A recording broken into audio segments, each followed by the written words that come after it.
जोरदार तालियों और उद्घोष के बीच मैं आपसे सादर अनुरोध करती हूं कि आज काशी के इस पावन भूमि पर सावन के इस पवित्र मास में हम सबको अपना आशीर्वाद दें, हमारा मार्ग प्रशस्त करें। माननीय प्रधानमंत्री जी।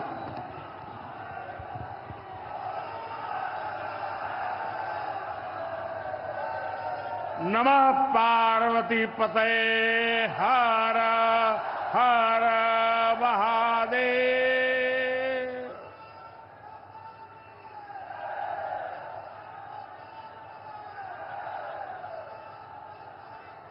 सावन के पावन महीने में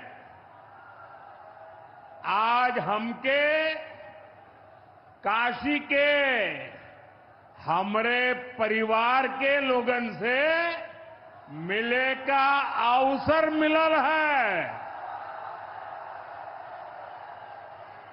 हम काशी के हर परिवारजन के प्रणाम करत है।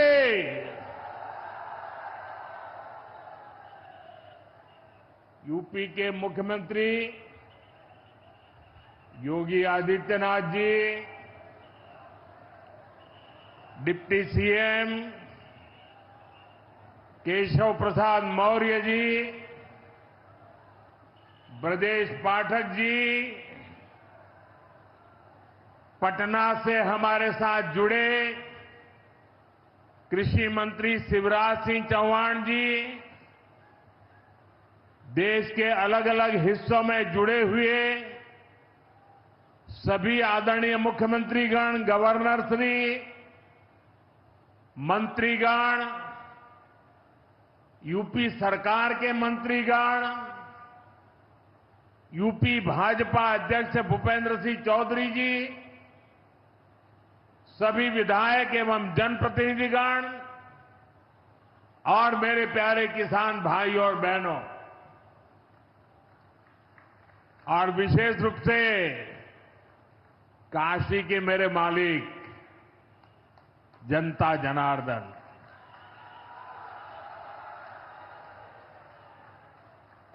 आज हम काशी से देश भर के लाखों किसानों से जुड़े हुए हैं। सावन का महीना हो, काशी जैसा पवित्र स्थान हो और देश के किसानों के साथ जुड़ने का अवसर हो, इससे बड़ा सौभाग्य क्या हो सकता है।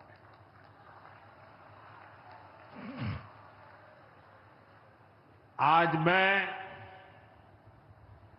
ऑपरेशन सिंदूर के बाद पहली बार काशी आया हूं।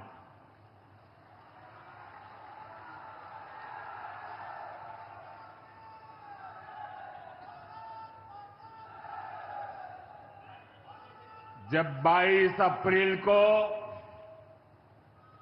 पहलगाम में आतंकी हमला हुआ था, 26 निर्दोष लोगों की इतनी बेरहमी से हत्या कर दी गई। उनके परिवार की पीड़ा, उन बच्चों का दुख, उन बेटियों की वेदना, मेरा हृदय बहुत तकलीफ से भर गया था। तब मैं बाबा विश्वनाथ से यही मना रहा था कि सभी पीड़ित परिवारों को ये दुख सहने की हिम्मत दे। काशी के मेरे मालिकों, मैंने अपनी बेटियों के सिंदूर का बदला लेने का जो वचन दिया था,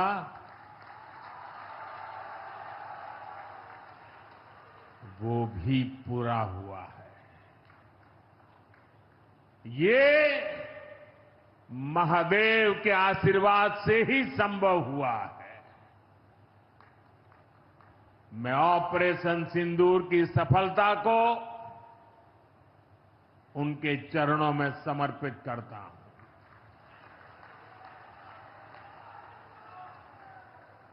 साथियों,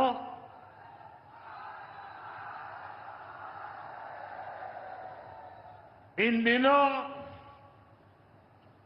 जब काशी में गंगा जल लेकर जाते हुए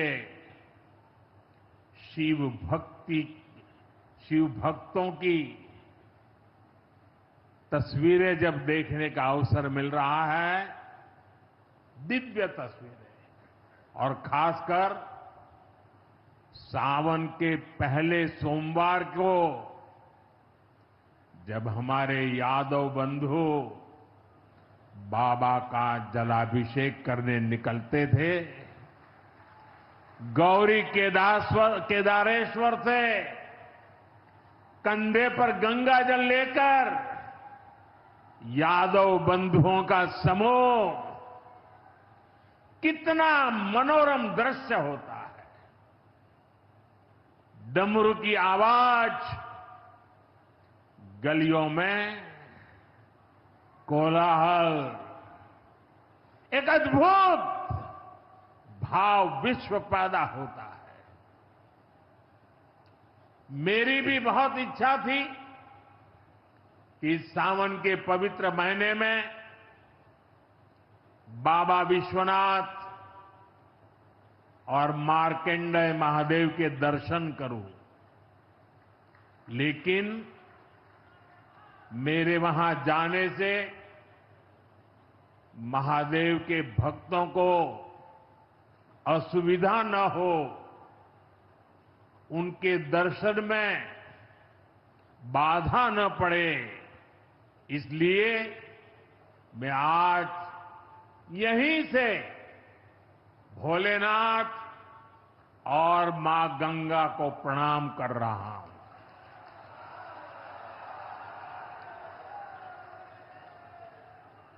हम सेवापुरी के ई मंच से बाबा काशी विश्वनाथ के प्रणाम करत है। नमः पार्वती पते हर हर महादेव।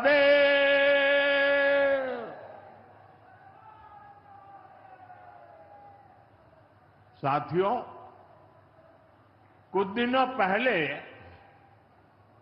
मैं तमिलनाडु में था। मैं वहां 1000 साल पुराने एक ऐतिहासिक मंदिर गया था, गंगईकोंडा चोलापुरम मंदिर। ये मंदिर देश की शैव परंपरा का एक प्राचीन केंद्र है। ये मंदिर हमारे देश के महान और प्रसिद्ध महान राजा राजेंद्र चोल ने बनवाया था। राजेंद्र चोल ने उत्तर भारत से गंगा जल मंगवाकर उत्तर को दक्षिण से जोड़ा था। 1000 साल पहले अपनी शिव भक्ति और शैव परंपरा के जरिए राजेंद्र चोल ने एक भारत श्रेष्ठ भारत का उद्घोष किया। आज काशी तमिल संगमम जैसे प्रयासों के जरिए हम उसे आगे बढ़ाने का एक नम्र प्रयास कर रहे हैं। और मैं जब अभी गंगईकोंडा चोलापुरम गया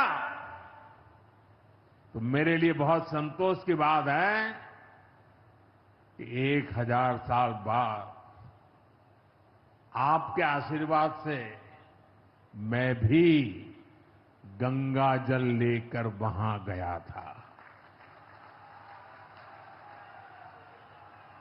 मां गंगा के आशीर्वाद से बहुत ही पवित्र माहौल में वहां पूजा संपन्न हुई। गंगा जल से वहां जलाभिषेक करने का सौभाग्य प्राप्त हुआ। साथियों, जीवन में ऐसे अवसर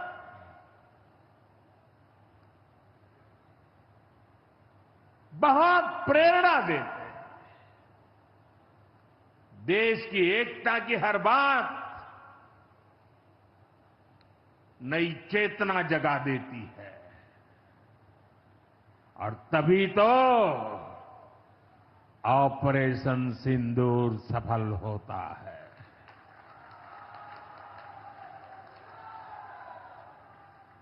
एक 140 करोड़ देशवासियों की एकता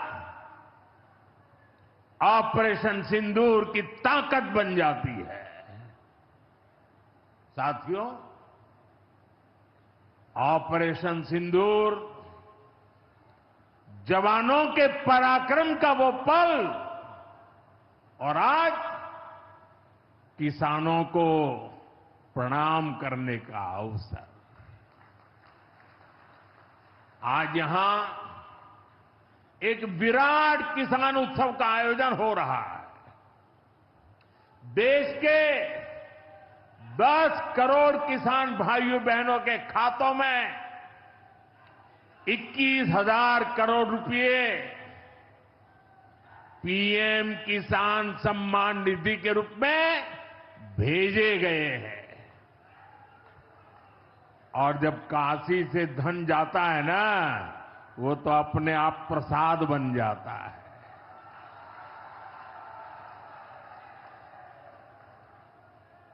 ₹21,000 करोड़ रुपया किसानों के खाते में जमा। साथियों, आज यहां भी 2,000 करोड़ रुपए से ज्यादा की विकास परियोजनाओं का लोकार्पण और शिलान्यास भी हुआ है।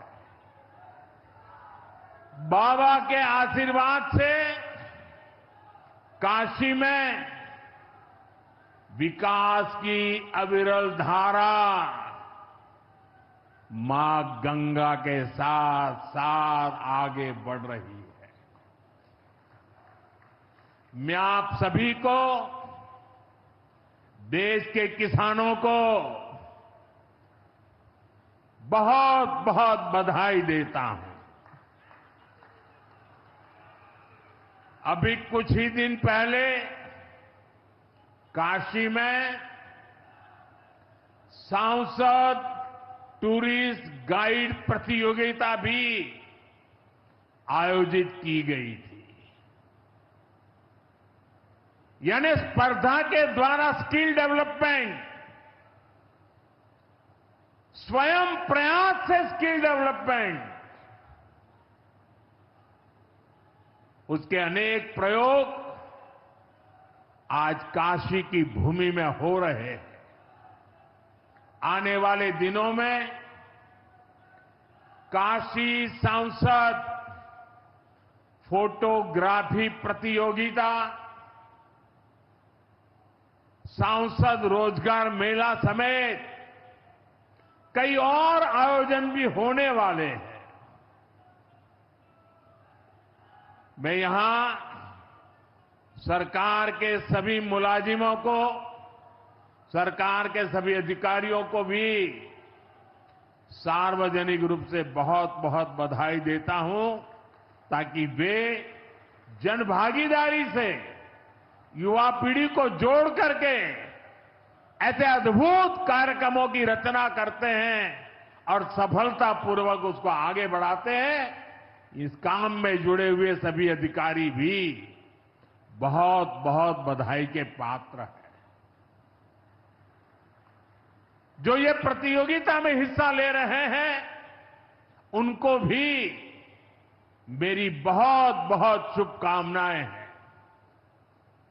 साथियों, हमारी सरकार निरंतर किसानों की खुशहाली के लिए काम कर रही है। पहले की सरकारों में किसानों के नाम पर हुई एक घोषणा भी पूरी होना मुश्किल होता था, लेकिन भाजपा सरकार जो कहती है वो करके दिखाती है। आज पीएम किसान सम्मान निधि सरकार के पक्के इरादों का उदाहरण बन चुकी है। भाइयों बहनों, आपको याद होगा 2019 में जब पीएम किसान सम्मान निधि शुरू हुई थी, तब सपा, कांग्रेस जैसे विकास विरोधी लोग, विकास विरोधी दल कैसी कैसी अफवाहें फैला रहे थे, लोगों को गुमराह कर रहे थे, किसानों को उलझन में डालते थे। कोई कहता था मोदी भले योजना लाया, लेकिन 2019 का चुनाव जाएगा, ये सब बंद हो जाएगा। इतना ही नहीं, मोदी ने जो पैसा अभी जमा किया है ना, वो भी वापस निकाल देगा। कैसा झूठ बोलते हैं।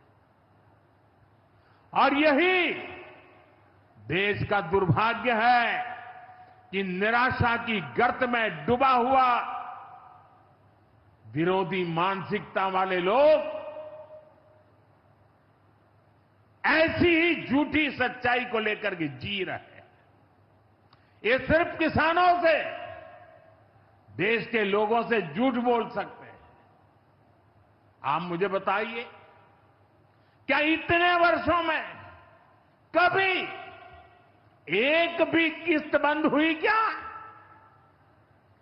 पीएम किसान सम्मान निधि बिना ब्रेक के जारी है। आज तक 4.25 लाख करोड़ रुपए, आंकड़ा याद रखना, 4.25 लाख करोड़ रुपए किसानों के खाते में भेजे जा चुके हैं। जरा आप मेरे साथ बोलेंगे कितने? 4.25 लाख करोड़। कितने? कितने? कितने? और ये 4.25 लाख करोड़ इतने रुपये किसके खाते में जमा किए? किसके खाते में जमा किए? मेरे किसान भाई बहनों के खाते में जमा किए। यहां यूपी के भी करीब 2.5 करोड़ किसानों को इसका लाभ मिला है। यूपी में किसानों को इस योजना के 90,000 करोड़ रुपए से ज्यादा भेजे गए हैं। इतना ही नहीं, मेरी काशी के किसानों को भी करीब करीब 900 करोड़ रुपए मिले हैं।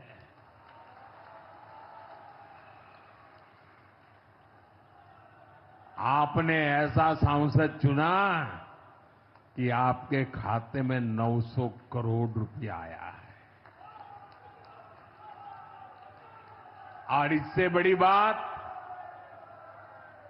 बिना किसी कट कमीशन के, कोई बिचौलिया नहीं, कोई कट नहीं, कोई कमीशन नहीं, कोई पैसे की हेरा फेरी नहीं, सीधे ये पैसे किसानों के खाते में पहुंचे हैं।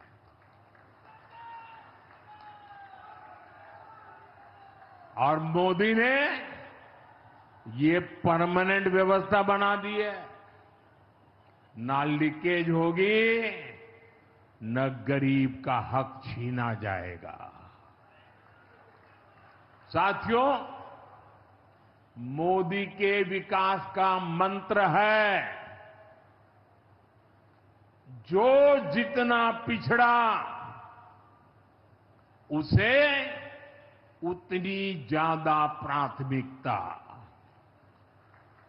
जो जितना पिछड़ा उसे ज्यादा प्राथमिकता।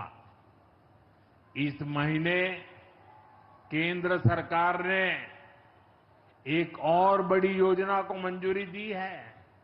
इसका नाम है प्रधानमंत्री धन धान्य कृषि योजना।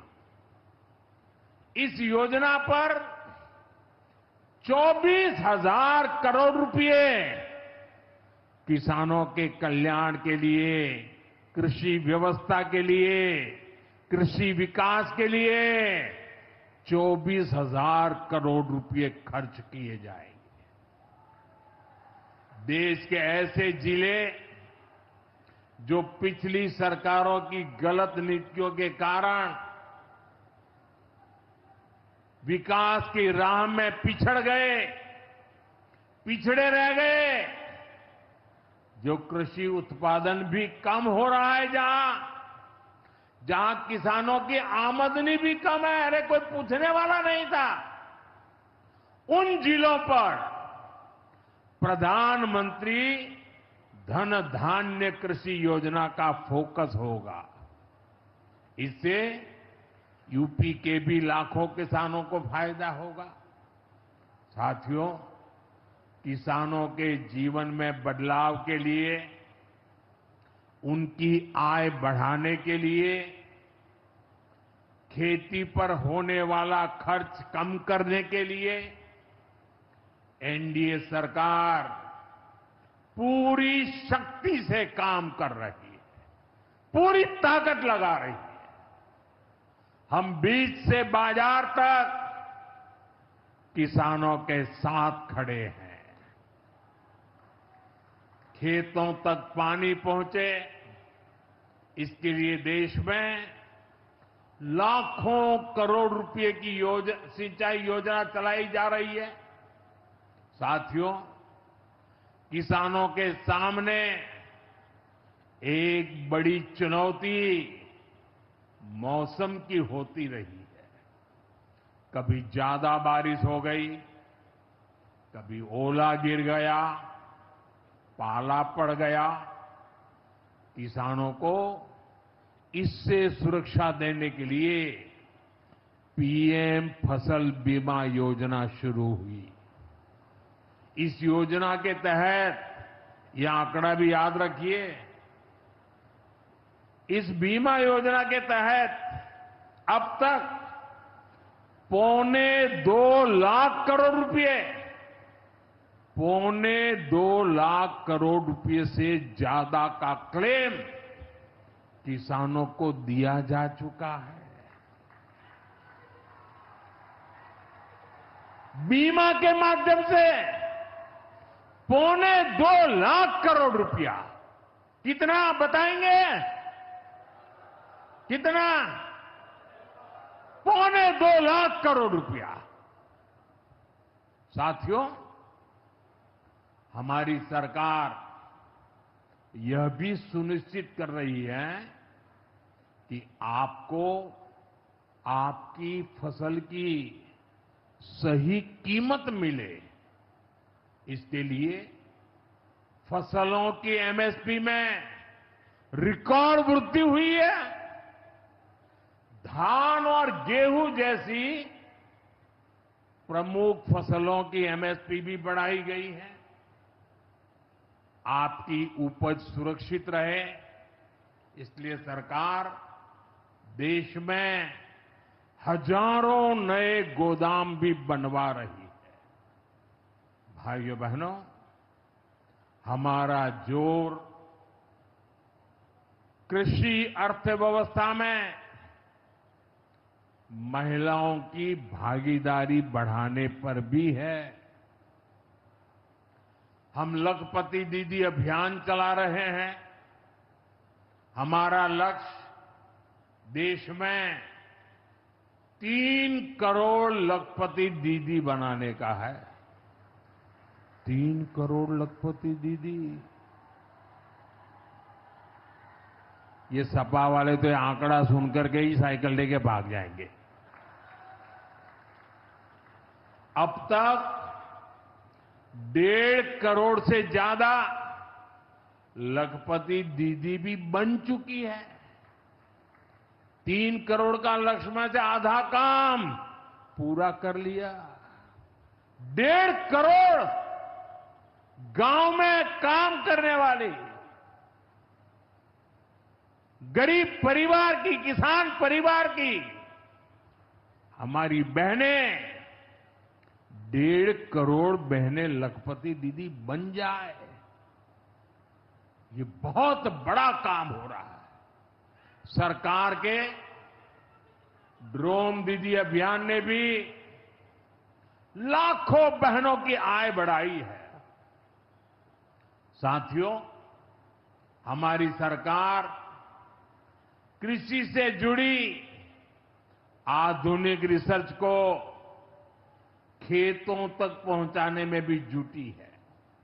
इसके लिए मई और जून के महीने में खास तौर पर विकसित कृषि संकल्प अभियान चलाया गया। लैब से लैंड के मंत्र के साथ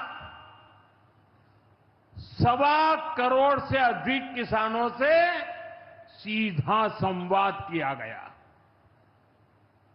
हमारे देश में माना गया है और यह व्यवस्था भी है कि कृषि ये राज्य का विषय है और सही भी है, लेकिन उसके बावजूद भी भारत सरकार को लगा, एनडीए सरकार को लगा, मोदी सरकार को लगा कि भले विषय राज्य का हो, राज्य करे, कर पाए न कर पाए, बहुत से राज्य जो नहीं कर पाते हैं, तो हमने तय किया कि हम खुद भी कुछ करेंगे और करोड़ों किसानों के साथ सीधा संवाद किया। साथियों, केंद्र सरकार की योजनाओं का लाभ आप सभी तक निरंतर पहुंचता रहे, इस दिशा में आज मुझे आपके साथ एक अहम जानकारी साझा करनी है और उसमें मुझे आपकी मदद भी चाहिए। यहां बैठे हुए लोगों की भी मदद चाहिए। आपको पता है, जनधन योजना के तहत देश में 55 करोड़ गरीबों के बैंक खाते खोले गए। जिनको कभी बैंक का दरवाजा देखने का सौभाग्य नहीं मिला था, ऐसे 55 करोड़ लोगों के खाते, ये मोदी को जब से आपने काम करने का अवसर दिया ना, मैं ये काम कर रहा था। 55 करोड़। अब इस योजना को हाल ही में 10 साल पूरे हुए हैं। अब बैंकिंग क्षेत्र का कुछ नियम है।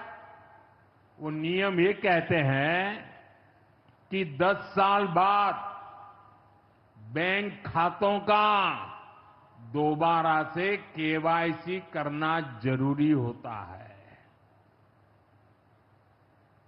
एक प्रक्रिया पूरी करनी होती है।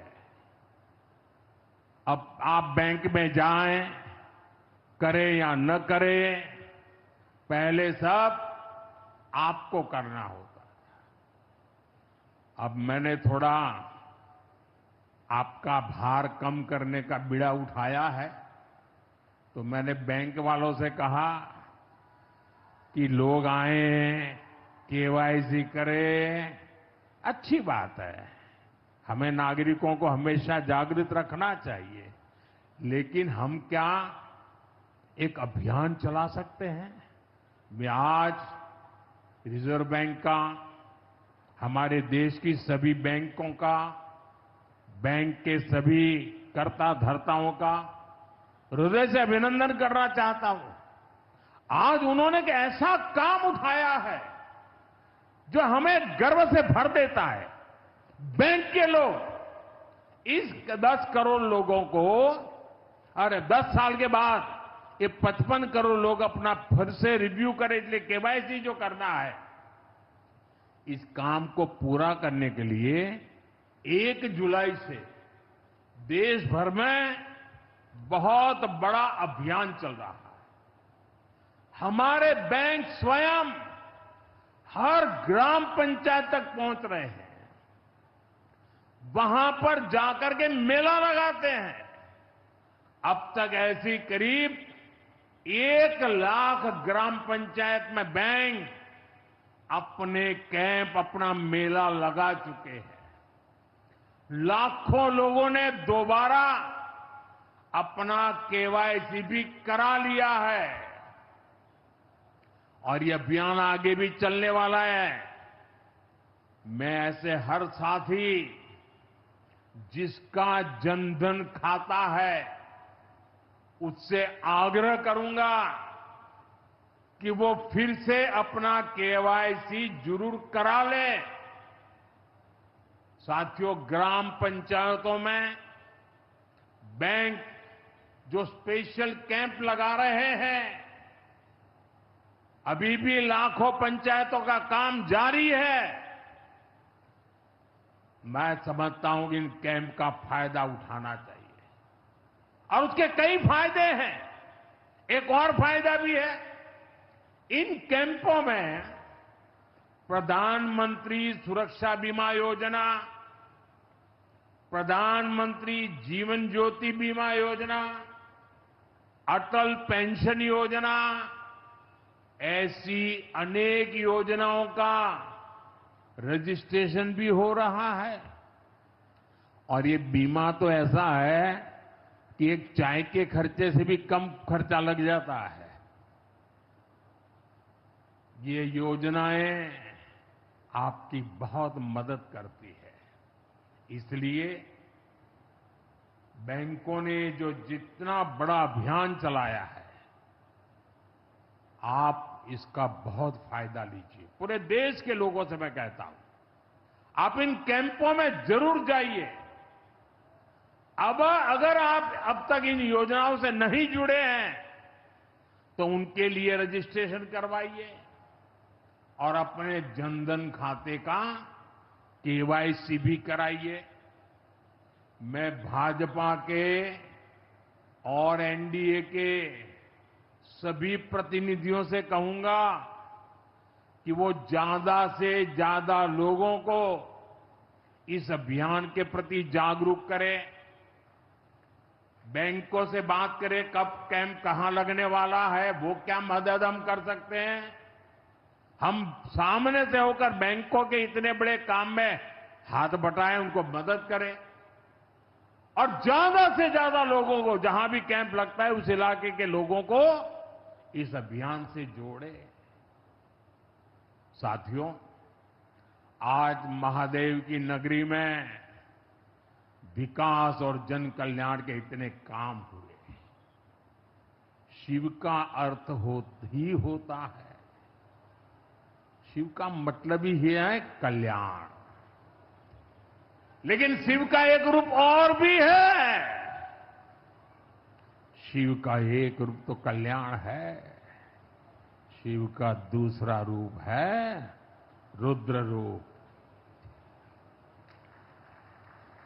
सामने जब आतंक और अन्याय होता है तब हमारे महादेव रुद्र रूप धारण करते हैं। ऑपरेशन सिंदूर के दौरान दुनिया ने भारत का यही रूप देखा है। भारत पर जो वार करेगा वो पाताल में भी नहीं बचेगा।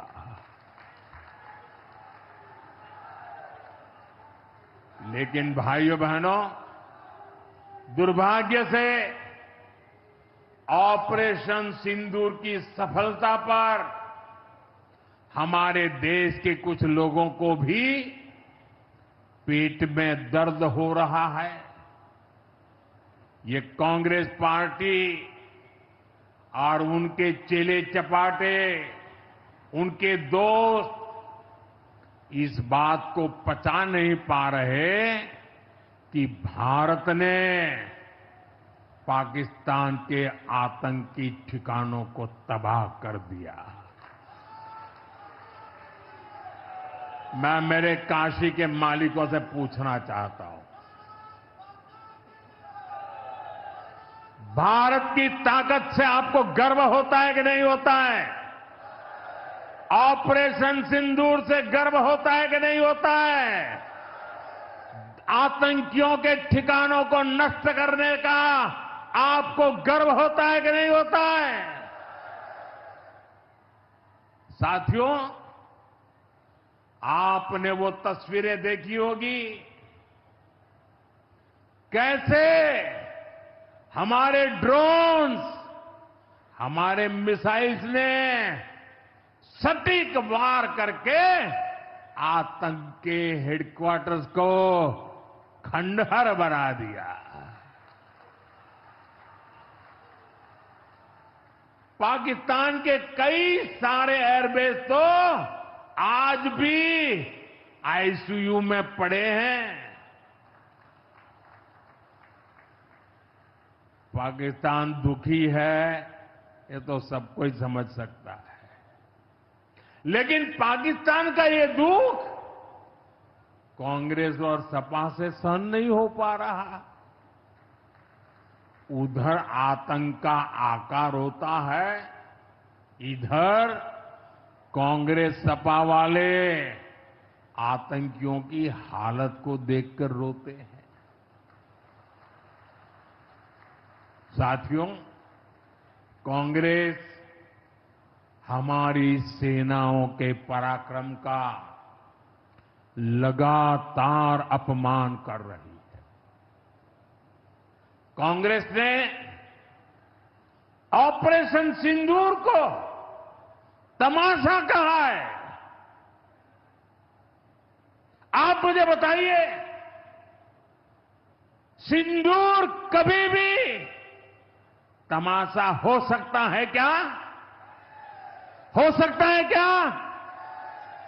क्या सिंदूर को तमाशा कोई कह सकता है क्या? हमारी सेना का पराक्रम और बहनों के सिंदूर का बदला तमाशा कहने की ये हिम्मत, ये निर्लज्जता, भाइयों बहनों, वोट बैंक और तुष्टीकरण की इस राजनीति में ये समाजवादी पार्टी भी पीछे नहीं है। ये सपा के नेता संसद में कह रहे थे, पहलगाम के आतंकवादियों को अभी क्यों मारा? अब बताइए, क्या उनको पूछ फोन करूं क्या? सपा वालों को मारूं क्या ना मारूं? कोई मुझे बताए भाई, सामान्य बुद्धि से बताए, क्या आतंकवादियों को मारने के लिए भी क्या इंतजार करना चाहिए क्या? क्या उन्हें भागने का मौका देना था क्या? ये वही लोग हैं जो यूपी में जब सत्ता में थे तब आतंकवादियों को क्लीन चिट देते थे, बम धमाके करने वाले आतंकियों से मुकदमे वापस लेते थे। अब उन्हें आतंकवादियों के मारे जाने पर परेशानी हो रही है। इन्हें ऑपरेशन सिंदूर के नाम पर परेशानी हो रही है। मैं इन लोगों को काशी की धरती से कहना चाहता हूं, ये नया भारत है।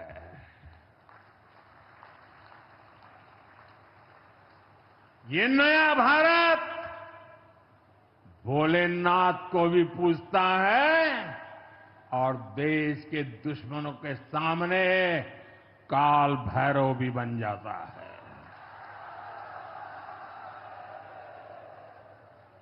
साथियों, ऑपरेशन सिंदूर के दौरान भारत के स्वदेशी हथियारों की ताकत पूरी दुनिया ने देखी है। हमारे एयर डिफेंस सिस्टम, हमारी स्वदेशी मिसाइलें, स्वदेशी ड्रोन्स, इन्होंने आत्मनिर्भर भारत की ताकत को साबित किया है। खासकर हमारी ब्रह्मोस मिसाइलें, इनकी दहशत भारत के हर दुश्मन के भीतर भर गई है। पाकिस्तान में कहीं यूं ही ब्रह्मोस आवाज आ जाए ना तो नींद नहीं आती। मेरे प्यारे भाई बहनों, मैं यूपी का सांसद हूं। यूपी के सांसद के नाते मुझे खुशी है कि वो ब्रह्मोस मिसाइलें हमारे यूपी में भी बनेगी।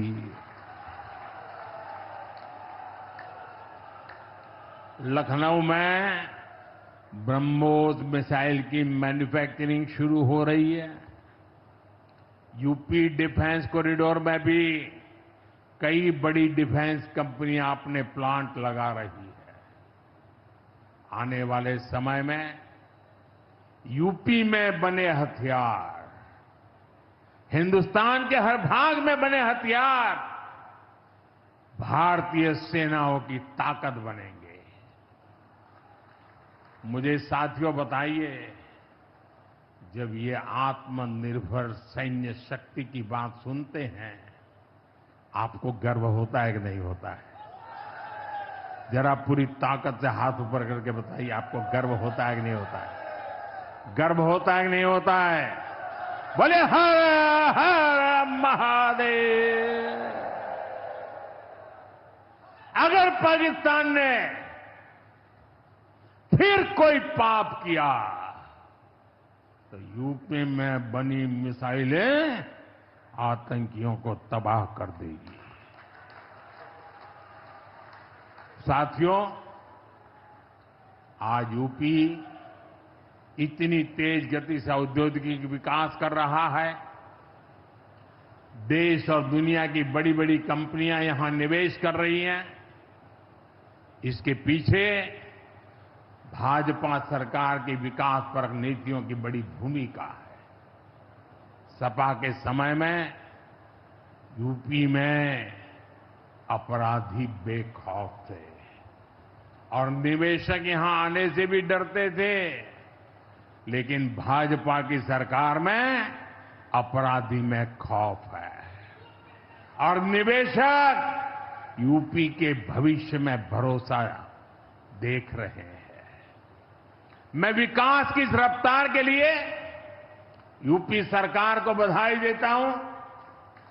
साथियों, मुझे संतोष है कि काशी में विकास का महायज्ञ लगातार जारी है।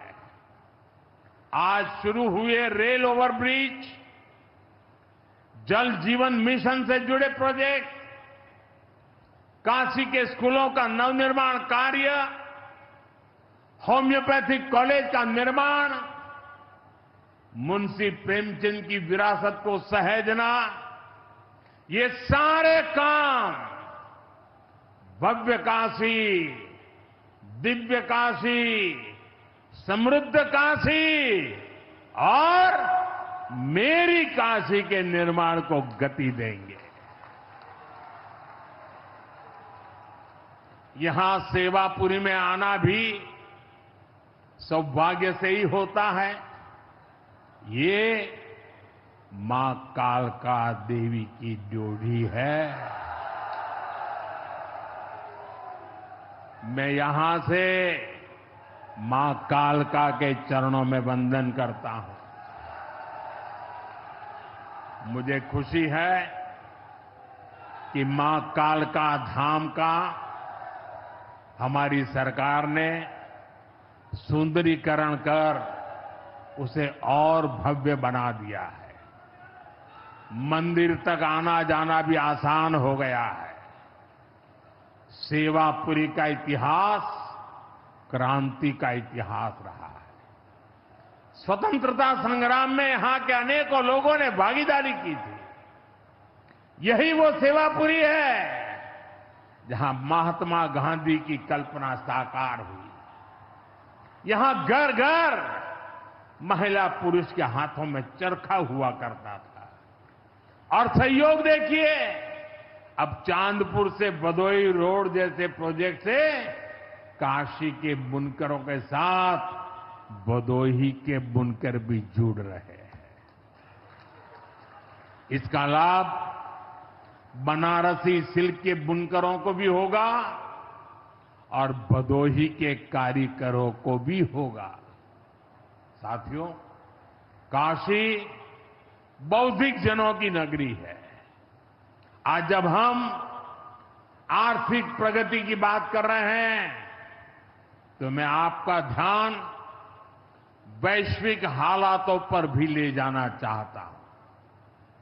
आज दुनिया की अर्थव्यवस्था कई आशंकाओं से गुजर रही है। अस्थिरता का माहौल है।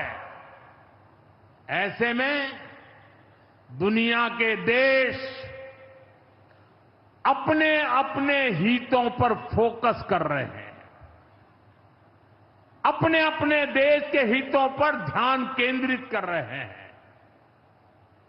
भारत भी दुनिया की तीसरी सबसे बड़ी अर्थव्यवस्था बनने जा रहा है। इसलिए भारत को भी अपने आर्थिक हितों को लेकर सजग रहना ही है। हमारे किसान, हमारे लघु उद्योग, हमारे नौजवानों के रोजगार, इनका हित हमारे लिए सर्वोपरि है। सरकार इस दिशा में हर प्रयास कर रही है, लेकिन देश के नागरिक के रूप में भी हमारे कुछ दायित्व है। और ये बात सिर्फ मोदी नहीं, हिंदुस्तान के हर व्यक्ति ने दिन में हर पल बोलते रहना चाहिए, दूसरे को कहते रहना चाहिए। जो देश का भला चाहते हैं, जो देश को तीसरे नंबर की इकोनॉमी बनाना चाहते हैं, ऐसा कोई भी राजनीतिक दल हो, कोई भी राजनेता हो, उसने अपने संकोच को छोड़ करके देश हित में हर पल, हर बार, हर जगह देशवासियों के अंदर एक भाव जगाना होगा। और वो है, हम स्वदेशी का संकल्प लें। अब हम कौन सी चीजों को खरीदेंगे, कौन से तराजू से तोलेंगे? मेरे भाइयों बहनों, मेरे देशवासियों, अब हम कुछ भी खरीदें तो एक ही तराजू होना चाहिए। हम उन चीजों को खरीदेंगे जिसे बनाने में किसी न किसी भारतीय का पसीना बहा है। और जो चीज भारत के लोगों द्वारा बनी है, भारत के लोगों के कौशल्य से बनी है, भारत के लोगों के पसीने से बनी है, हमारे लिए वह स्वदेशी है। हमें vocal for local, vocal for local मंत्र को अपनाना होगा। हम संकल्प लें कि हम मेक इन इंडिया प्रोडक्ट्स को ही बढ़ावा देंगे। हमारे घर में जो कुछ भी नया सामान आएगा, मैं नए सामान की बात कर रहा हूं, हमारे घर में जो भी नया सामान आएगा वो स्वदेशी ही होगा। ये जिम्मेदारी हर देशवासी को लेनी होगी। और मैं आज मेरे व्यापार जगत के भाई बहनों से विशेष आग्रह करना चाहता हूं। मैं मेरे दुकानदार भाई बहनों से आग्रह करना चाहता हूं, जब दुनिया इस प्रकार से अस्थिरता के माहौल से गुजर रही है, तब हम भी, चाहे व्यापार हो, छोटी दुकान हो, कारोबार करते हो, अब हम हमारे यहां से सिर्फ और सिर्फ स्वदेशी माल ही बेचेंगे। साथियों, ये स्वदेशी माल बेचने का संकल्प भी देश की सच्ची सेवा होगा। आने वाले महीने त्योहारों के महीने हैं, दिवाली आएगी, बाद में शादियों के समय आएगा। हर पल अब स्वदेशी ही खरीदेंगे। मैंने जब देशवासियों को कहा था मेड इन इंडिया, अब विदेशों में जाकर के शादियां कर करके देश का धन मत लुटाओ।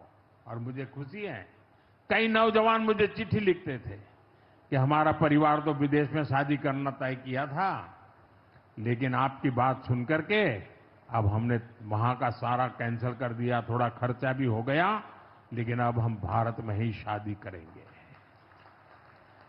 हमारे यहां भी बहुत अच्छे स्थान है जहां शादी ब्याह हो सकता है। हर बात में स्वदेशी का भाव आने वाले दिनों में हमारा भविष्य तय करने वाला है दोस्त। और ये महात्मा गांधी को भी बड़ी श्रद्धांजलि होगी। साथियों, सबके प्रयास से ही विकसित भारत का सपना पूरा होगा।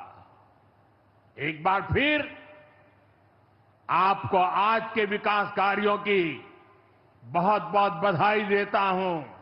और भविष्य में वोकल फॉर लोकल, खरीदेंगे तो स्वदेशी खरीदेंगे,